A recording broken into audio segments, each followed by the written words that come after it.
Hi viewers, welcome back to my kitchen. Today I'm going to share a summer refreshing milkshake, strawberry milkshake.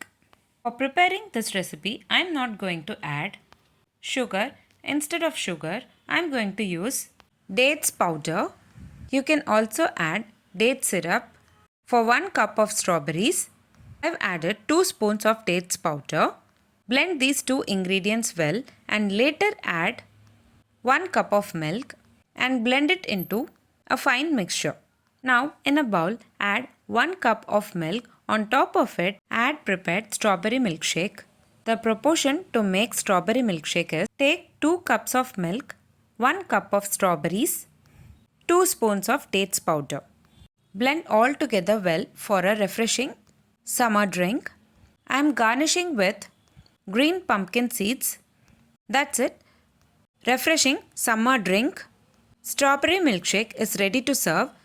If you like this video, please give a like and share to your friends. Also don't forget to subscribe to my channel to get to know many interesting recipes. I have shared many interesting recipes in this channel.